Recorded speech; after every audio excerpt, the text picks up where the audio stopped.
السلام علیکم ګران دوستانو، زه حمید الله همیش یو ځل بیا تاسو په خدمت کې د نوې ویډیو سره د ویډیو باره کې ډیرو دوستانو تاسوونه کړي وو چې موږ ته دا ویډیو جوړه کا.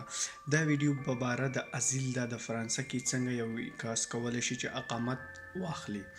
په دې ویډیو کې به زه تاسو ته د فرانسې د ازیل سیستم باره کې معلومات درکم. دا ویډیو او په دې ویډیو کې به نور هم تاسو ته د فرانسې هغه مشهور دفترونو نومونه چې کوم تاسو ته ازیل وخت کې په کار راځي، هغه مشهورې شعبې چې کوم تاسو ته ازیل وخت کې په کار راځي، هغې د باره کې به تاسو ته معلومات درکم. او بیا به زه تاسو ته د ډوبلین باره کې معلومات درکم او هغې نه پس به د فرانسې د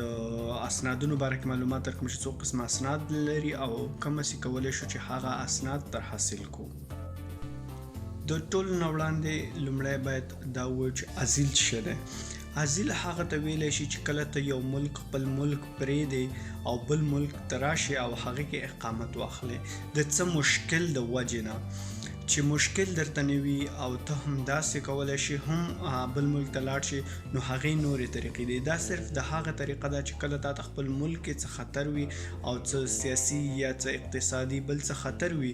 د هغې وجې نه ته خپل ملک پرېږدې او بل ملک ته لاړ شي، هغې کې اقامت حاصل کړي، هغې ته ازیل ویلی شي.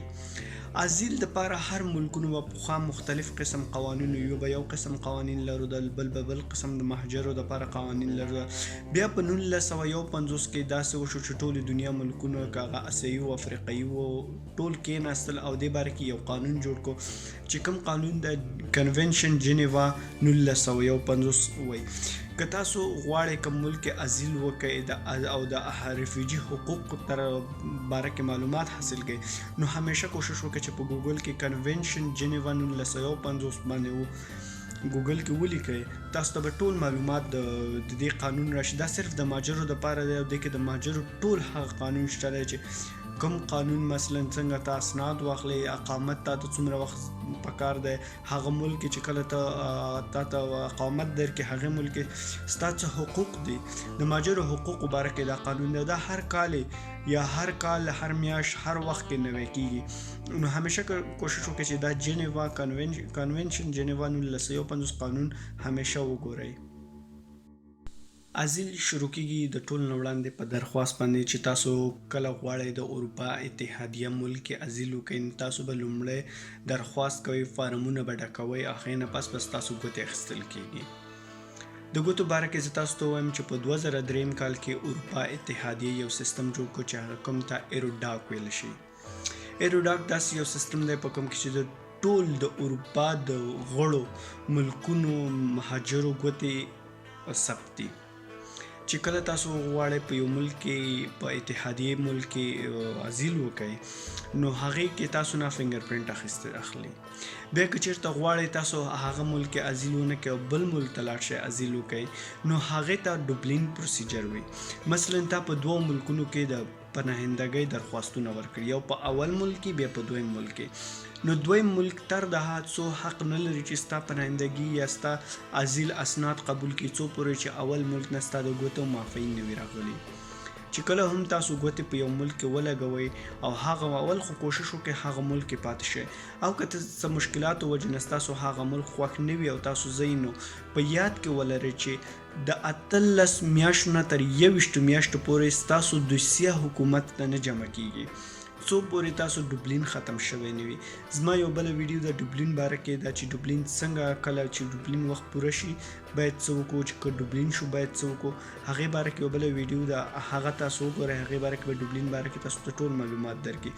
نو چې ډوبلین صرف او صرف هغه ته وایي چې کله تاسو د یو ملک کې هم ګوتې ولګوئ او بل ملک کې هم ګوتې ولګوئ، نو د دې مقصد دا شو چې تاسو 2 ملکونو کې ازیل کړی دی. نو اولین ملک ستا ازیل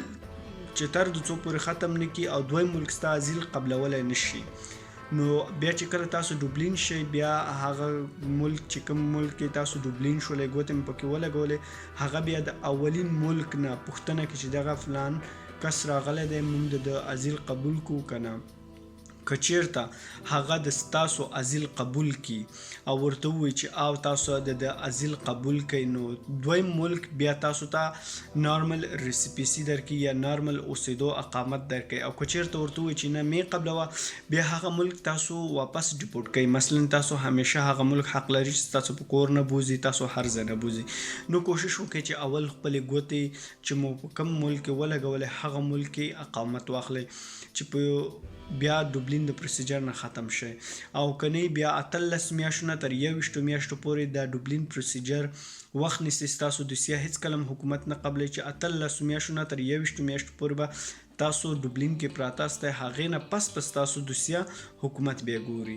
ځکه د دې که چیرته 18 میاشتو کې ته هغه ملک یا 21 میاشتو کې هغه ملک ته ورونه رسېدلی هغې نه پس ته د اول ملک کې چې کوم ملک کې تا ګوتې لګولې هغې نه پس ته ختمې بیا ته دویم ملک کې کولی شي چې دوباره ګوتې ولګې او ازیل وکړې. تاسو ته ما څه معلومات درکړه ډوبلین باره کې چې ډوبلین څه شی دی. اوس راځو هغه باره کې چې مثلا کله تاسو غواړئ یو ملک کې ازیل وکړئ او لومړی ځل دپاره بل ملک کې مو فنګر پرنټ نه وي ګوتې مو نه وي د هغې طریقه په فرانسه کې څه شی ده. په فرانسه کې د ټول نه وړاندې باید چې کله تاسو فرانس ته راورسېږئ اول باید لاړ شئ مهاجرو موسسو ته. داسې موسسې دي لکه کادا په فرانسه کې هر ولایت یا هر ښار خپله مهاجرو دپاره بیله موسسه لري. مثلا په الزاس ریجن کې چې کومه موسسه ده هغې ته کادا وایي یا هودا وایي. په پاریس کې چې د کلیه په نامه باندې دي په نورو دغه کې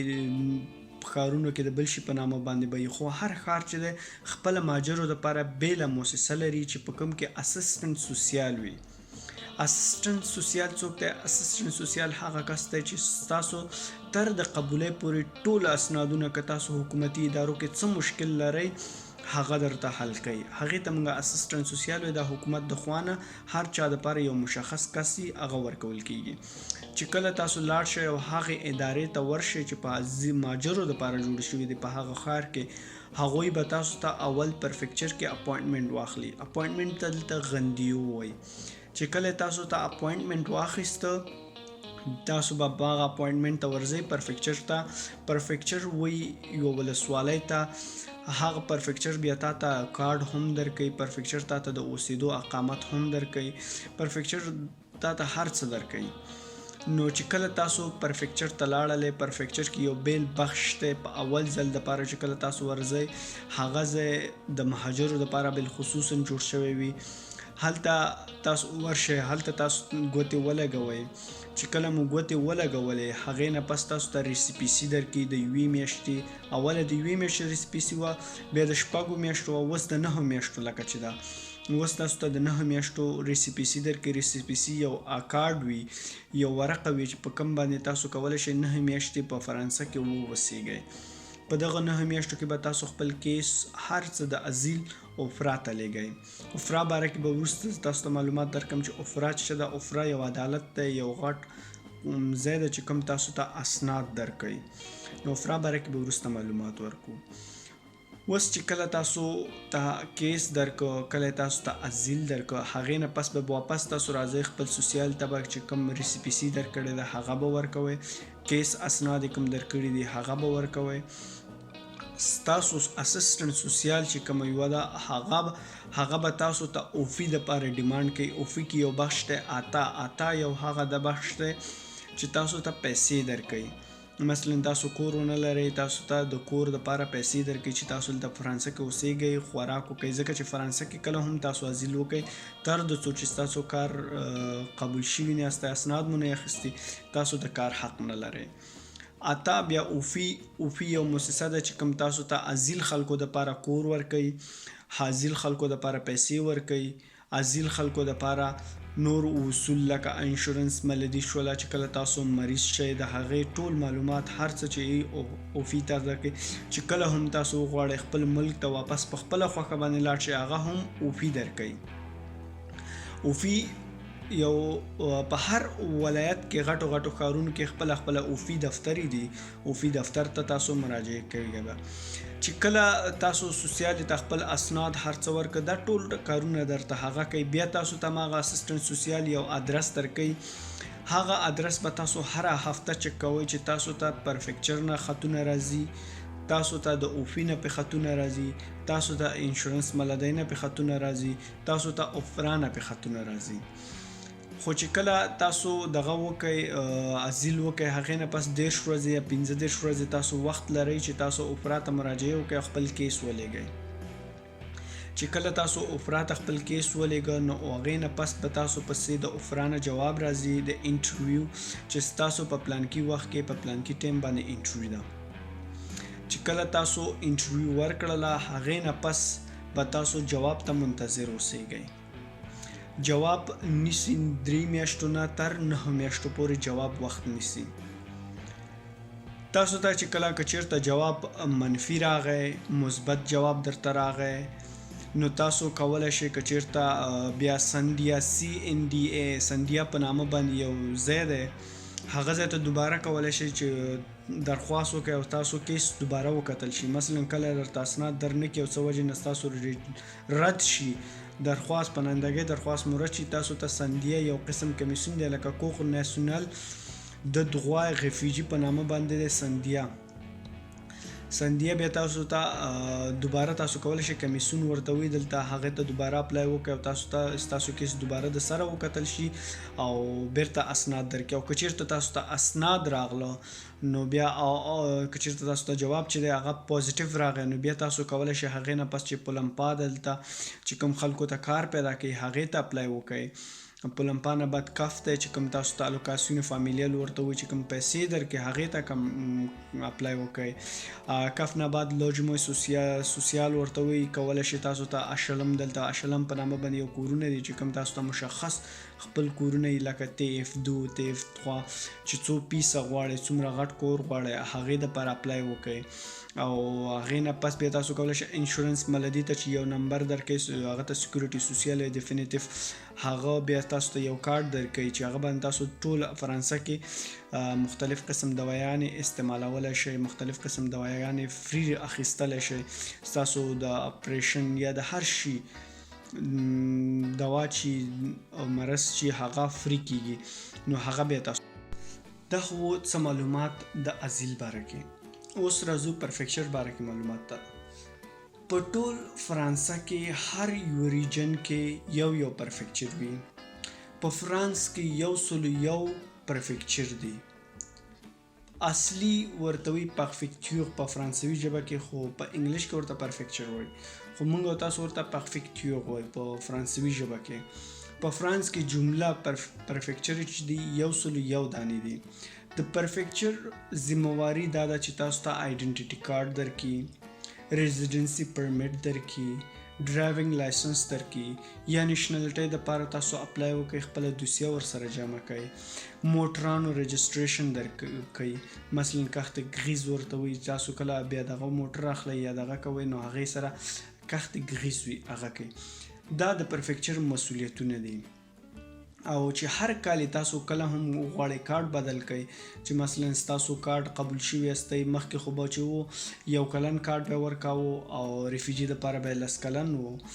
بیا اوس د ریفیجي او سبسیډیر چې ورته وي کوم د 1 کلن دی هغه هم دواړه 10 کلن اس کارډونه ورکوي. نو چې کله هم تاسو کارت نوی کوئ یا کارت اخلئ هغه به هم پرفیکچر نه اخلئ. اوفپرا په فرانسه کې یو شعبه ده کومه چې د منیسټري آف اترانجیر لاندې کار کوي. دا مؤسسه یوازې مسؤله ده چې د مهاجرو د دوسیې وڅېړي او د هغو په دوسیو باندې فیصله وکړي. اوفپرا واحد مؤسسه ده چې کوم تاسو ته دغه پرمیټ درکوي یا تا ته اجازه درکوي چې ته په فرانس کې اقامت اختیار کړې او دا ستا په دوسیه باندې فیصله کوي چې مثلا ته ریفیجي شوې، سبسیډیر شوې یا تا باید خپل ملک ته واپس لاړ شي. دا مؤسسه واحد ذمہواره هم ده چې تا نه بیرته خپل اسناد واخلي. مثلا یو ځل ته درکړي څه قانون وجې نه یا څه د نورو وجې نه ته په فرانسې قانون فرانسې قانون سره خلاف وکړي، کار وکړي، قانون خلاف کار وکړي او تا نه خپل اسناد واخلي. لکه مثلا ته خپل ملک ته لاړ شي نو اوفپرا ته پسې خط رالیږي یا تا نه اوفپرا هغه اسناد اخلي. بل کله تاسو اکت د نسانس پکاري اکت د مغیاش پکاري یا مزوی وشي یا بل څوک شي غواړي هغه خپل دوسیه کې واچوي نو هغه به هم تاسو اوپرا ته خط لګي چې کله واده وکړي هم به اوپرا ته خط لګي اوپرا به خبروي لکه مثلا خپل شانجما د سچويشن هر څه باره کې چې کله تاسو ادرس چینج کې هم اوپرا به خبروي نو اوپرا صرف او صرف دغه لپاره ریسپانسیبل ده چې تاسو په دوسیه باندې فیصله وکړي بیا د اوپرا فیصله صرف یو کمیسیون ختمولای شي نور هیڅ څوک حق نه لري چې د اوپرا فیصله ختمه کړي چې اوپرا ته کله ستا کیس لاړ شي او اوپرا نه تاسو کله جواب راشي هغه ټیم کې بیا انټرویو لپاره تا وغواړي هلته یو ترجمان هم وي اوپرا بیا ستا کیس په دریو حصو باندې تقسیموي اول ستا شخصي معلومات اوپرا اخلي مثلا ته د کوم ځای په کوم ځای کې اوسېدلې څه دې کول څه دې نه کول ستا شخصي معلومات هغه ځای کې نږدې زوینو باره کې تا نه معلومات واخلي چې دا تصدیق کړي چې ته د هماغه ملک یې که نه دویم ستا تا نه معلومات غواړي ستا په څه وجه باندې افغانستان پرېښوده ستا د کیس باره کې معلومات غواړي ستا د کیس کې تا خطر ګوري هغې نه پس دریم کې که چیرته دریم حصه کې که چیرته تا ته څه مشکل جوړ شي یا تا موږ ولیږو بیرته ته څه ویل غواړي یا نور څه معلومات موږ ته راکول غواړي هغې باره کې تاسو ته دریم بخش په دې باندې همیشه کوشش وکړئ چې کیس کله هم جوړوئ لنډ کیس همیشه لنډ کیس جوړ کړئ مشخص کیس داسې یو کیس مثلا چې کله هم تاسو پراته کیس ورکوئ داسې یو کیس ورکړئ چې مثلا تاسو هغه خپل شخصي او هغه خپل معلومات حاضر کړئ چې مثلا دغه خطره پکې خپل نشان خپل روښانه کړئ چې په دغه خطرې وجې باندې زه خپل ملک نه پرېښوده او راغلمه باید تاسو هغه خطره خپل ځان دا ټول ثبوت هم کړئ نو که چیرته څه ثبوتونه لرئ باید ټول ثبوتونه هم اوپرا ته ولېږئ او ثبوتونه اوریجنل همیشه کوشش وکړئ چې خپل اوریجنل ثبوتونه ولېږئ همیشه کوشش وکړئ خپل قانوني شی اوپرا ته ولېږئ ولې اوپرا حق لري ستاسو دوسیه وڅېړي او که ستاسو دوسیه چیرته وڅېړل شول او څه اسناد مو غلط وروتل نو تاسو خپل ملک ته بیرته ډیپورټ کیږئ او لسو کلو دپاره په فرانسه باندې بندېږئ اوس راځو په لمپا باره کې په لمپا باره کې زما یو ویډیو بله هم د تاسو هغه هم وګورئ خو په لمپا هغه اداره ده چې تاسو لپاره صرف او صرف ستاسو کار دپاره تاسو سره کومک کوي مثلا کله تاسو وغواړئ چې خپل ځان دپاره کار مشخص کوي یا یوه رشته جوړه کوي خپل ځان دپاره یو څه زده کوي په لمپا تاسو سره کومک کوي غواړئ کار وکړئ تاسو ته په لمپا کار پیدا کوي غواړئ فغمسون وکړئ په لمپا تاسو ته فغمسون پیدا کوي په لمپا مثلا کله هم تاسو غواړئ خپل ځان دپاره رشته جوړه کوي او خپل رشته زده کوي یو څه درس زده کوي یا څه دغه زده کوي نو دې دپاره تاسو په لمپا کې خپله مشخصه سوسیاله لرئ هغې سره به تماس کې کېږئ ستاسو ټوله دوسیه هم هغې سره وي هغه ستاسو دوسیه څېړي هغه ستاسو دوسیه باندې کار کوي او هغې نه پس تاسو لیاقت ته ګوري او هماغه شی تاسو ته کار پیدا کوي کف لکه څنګه چې ما مخکې په نورو ویډیوګانو کې هم ویلې چې کله تاسو په فرانسه کې قبول استئ او کار نه کوئ نو هغې دپاره سوشل بینیفټس دي لکه په انګلینډ کې ورته موږ چې دی امپلایمنټس نن امپلایمنټ ټاکسز ورته وایو یا په دغه کې فرانسه کې ورته غیسه وایي که نه نو فرانسه کې کف چې دی تا ته غیسه درکړي لوکاسیون فامیلیل تاسو فامیلیل ته راولئ تاسو سره کور باره کې کومک کوي اف اس ال ورته وایي چې کله تاسو ته شلم کور وځي هغې کې تاسو سره کومک کوي نو کف تاسو ته پیسې درکوي هره میاشت که چېرته تاسو کار نه کوئ تاسو ته غیسه درکوي لکه غیسوخس ورته وایي هغه درکوي تاسو به کف ته هم دیکلاغاسون کوئ کف ته 3 میاشتې پس یو ځل ته دیکلاغاسون کیږي او په لمپا ته چې دی هره میاشت باید تاسو دیکلاغاسون وکړئ که کومه میاشت کې مو کار کړی هم وي په لمپا ته دیکلاغاسون وکړئ بیا په کال کې یو ځل ته چې کله کال پوره کیږي د کال په آخر کې تاسو ته یو ځل ته په لمپا دیکلاغاسون رالیږي چې تا په دغه میاشت کې جمله دومره په دغه کال کې جمله دومره کار کړی دی دا کار به ته ټول دیکلاغې کوې د زمپو په نامه باندې یو دغه دی بیل بخش ته چې هغه کې بیا کله ټیکس ستا معلومیږي هر څه معلومیږي نو هغې دپاره به ته بیا هغه د پولمپا شیف د افیخ چې ورته کوم یو وایي چې مثلا ټول کار تا کړی دی هغه به بیا ته د زمپو ته دګلغاسون کې د زمپو ډیره ضرور ده په هر ځای کې د زمپو په کار راځي نو همیشه په یاد کې وساتئ چې کله هم تاسو قبول شئ نو اول باید ډیمانډ د زمپو ته هم وکړئ. نو دا و څه معلومات امید لرم چې زما ویډیو به مو خوښه شوي وي او که څه مانه پاتې وي نو کولی شئ تاسو ماته په کامنټ کې لاندې ولیکئ نو او یا که څه پوښتنه لرئ په کامنټ کې وکړئ انشاءالله زه به تاسو ته ټول پوره معلومات درکړم. مننه.